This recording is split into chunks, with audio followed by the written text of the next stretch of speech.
parce que j'ai dit le mot. Je suis comme Michael et je me demande who's bad. À la base j'ai pas demandé tout ça. Va là-bas, le rap c'est nous, on ne bouge pas. Ça tire mais ça ne me touche pas. Bla bla bla. Comme le forum sur Bousca. Tu parles beaucoup de toi en fait finalement dans ce projet, peut-être plus que dans le précédent. Et notamment dans le morceau Kirikou.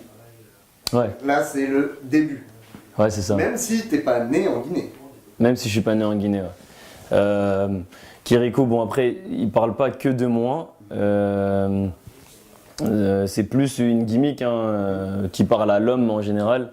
Court comme Kirikou, le monde est petit comme Kirikou, tu vois, il y a beaucoup de second degré mais en même temps des vérités.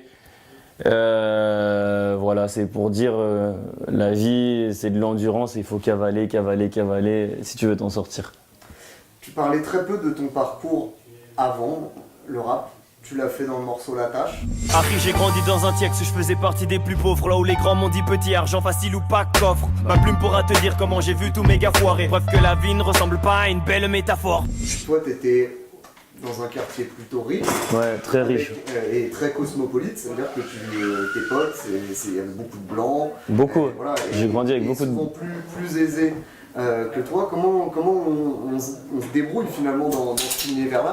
En fait, tout ce qu'on voit est un peu étranger à ce qui se passe à la maison. Ça donne envie de réussir encore plus.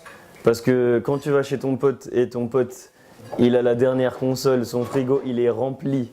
Il a une bête de paire de baskets, il est habillé super bien. Et toi, tu rentres chez toi, ton frigo, il est tout le contraire. Tu as envie de réussir. Encore plus que si tu vis dans un quartier où tout le monde se ressemble. Donc ça donne de l'envie plus que de la jalousie. Même quand on est jeune et qu'on est un peu con. Je n'avais aucune jalousie, je voulais juste avoir autant ou plus que eux. Le morceau qui suit Kirikou, il s'appelle Cheveux Blancs. Et en Ouais. fait, il est un peu dans la continuité parce que dans le sens chronologique, Ouais, là on ça. arrive à peu près à ton ressenti d'adulte Exactement. et d'homme établi, mais qui a quand même quelques tourments qui sont normaux. C'est quoi? C'est le passage de la trentaine, il a été brutal?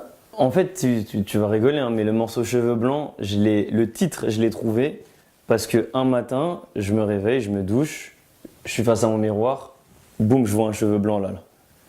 J'ai dit, je vais faire un morceau qui s'appelle Cheveux Blancs. Ça y est, je passe à autre chose. Et bon, là, tu le vois pas, teinture de Renoir. Teinture de Renoir. Et ouais, voilà, ce morceau, je l'ai vraiment fait depuis que j'ai vu mon cheveu blanc là, posé vers là. Et je me suis dit, waouh, 30 ans, tu vois, c'est plus la même chose. J'ai un petit en plus, il a 4 ans, je suis marié. Le temps, il passe en fait. On n'est plus la bande de 8 potes d'il y a 10 ans avec Section d'Assaut qui étaient toujours tous ensemble. Là, on n'a plus de temps pour être tous ensemble. Donc du coup, voilà, ce morceau, il est parti de cette idée-là. Là. Le rythme de vie d'un artiste, il est responsable justement de... On voit plus le temps qui passe. Franchement, ouais. On s'y perd un peu dans nos souvenirs, parce que c'est ce que tu racontes aussi dans ce morceau. Je me rappelle pas de ça. Ouais. C'est passé trop vite. Ouais. Après, c'est pas que je me rappelle pas, c'est que j'ai des petits flashs. J'ai des flashs à gauche, à droite. Et c'est ça que j'ai voulu décrire dans le morceau. Ça passe trop vite. C'est incroyable comment ça passe vite. Tu t'es aussi animé par de nouvelles problématiques, notamment d'exemplarité. Alors on parlait des plus jeunes dans ta fratrie, mais maintenant il y a un fils, donc de nouvelles responsabilités. Et puis il y a aussi cette recherche, un peu inédite en tout cas dans ta musique, de tes racines. J'ai toujours été quelqu'un qui recherche mes origines, mais c'est vrai que là je cherche plus. Surtout par rapport à l'histoire qui s'est passée, vraiment là je me suis dit mais attends, je savais déjà qui j'étais, hein, d'où je venais, mais là j'ai vraiment cherché à comprendre d'où je viens réellement au plus profond. Et c'est important de le transmettre après, c'est-à-dire que tu as vraiment envie que ton fils ait les réponses à ces questions-là le jour où il se les posera. Il faut absolument qu'il ait les réponses, surtout lui c'est un métis. Ça veut dire que lui... il a plusieurs pays d'origine, tu vois, donc il est obligé de savoir d'où il vient. Tu parlais de J'en veux toujours plus, ça colle avec le nom de l'album. Avec le nom de l'album. Satisfait, et le morceau éponyme, forcément, où tu confesses être dans une quête de bonheur, mais qui est permanente, ça veut dire qu'elle s'achève pas, tu cherches toujours un moment à atteindre une espèce de plénitude que tu n'as pas atteint il y a encore quelques petits trucs qui Ouais. te gênent. Tu parles du morceau Éternel Insatisfait? Ouais. Ah ouais. Ouais, c'est exactement ça. C'est je cherche à être mieux que je ne le suis déjà. Mais c'est quoi? C'est en tant qu'homme progresser ou c'est en tant que situation trouver vraiment la chose qui finira par te rendre heureux et là tu te dis c'est bon. Les deux. Mais je pense que ça n'arrivera jamais. Ouais. Parce que Tout l'éternel. voilà, d'où l'éternel insatisfait. Et je suis pas le seul dans ce cas-là. Hein. Je pense que c'est tous les hommes, tous les êtres humains même. Ouais. Quand t'as un truc, tu veux le double. Quand t'as le double, tu veux le triple. C'est éternel en fait, jusqu'à ce que ça s'arrête. Les contraintes, la pression, la vie d'artiste, Ouais. c'est pesant au bout d'un moment. Est-ce que c'est quelque chose qui continue de te bouffer un petit peu? Ouais, ça me bouffe un petit peu, mais de moins en moins. Ça, c'est beaucoup dans le milieu du le rap, tu sais, c'est compliqué, hein, le milieu du rap. Ouais. Tu veux percer, machin, te faire connaître, tout ça, faut cascader. Hein. Depuis le freestyle Bouscapé, faut cascader. Ouais. Et du coup, moi, comme j'ai réussi à atteindre un niveau de popularité que je m'y attendais pas, et ben là aujourd'hui, j'en profite au maximum. J'en profite au maximum et j'ai moins peur parce que quand tu es populaire comme ça, et ben tout peut s'arrêter du jour au lendemain, c'est sûr. Hein. Mais c'est moins difficile que dans le rap. Le public rap, il est très difficile, je trouve. Il y a la paternité évidemment qui est abordée avec Fais-moi rêver. Mm-hmm. Et moi le truc qui m'a marqué le plus, c'est que tu soulignes quand même le fait que tu es conscient d'être assez souvent absent et que tu manques à ton enfant. Parce qu'il y a un discours de l'enfant Ouais. dans Fais-moi rêver. Ouais, c'est ça.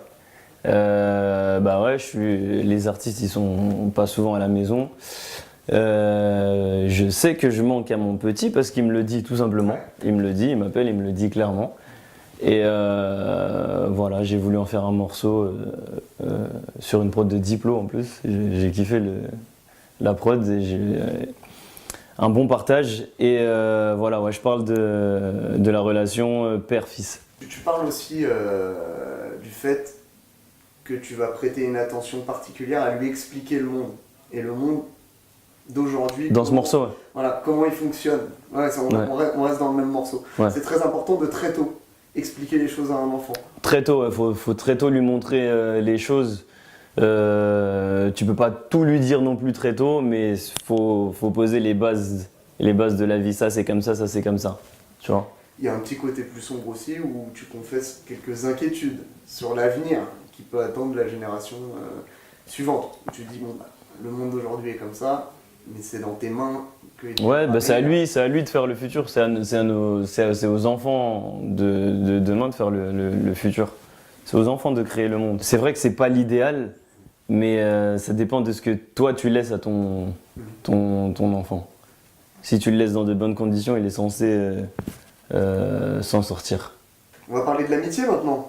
Ouais. Avec un morceau avec Sopra qui s'appelle Frérot. Ouais, un morceau que je kiffe.